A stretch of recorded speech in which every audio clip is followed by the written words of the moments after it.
Hey there, need to convert a STL file to FBX?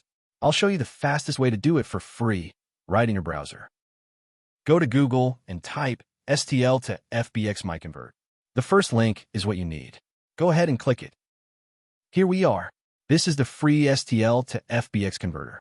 No sign-up needed, no software to install. Let's get started. Hit the Choose File button right here. Find your STL file on your computer, select it, and press Open. Perfect. Your file is ready to go.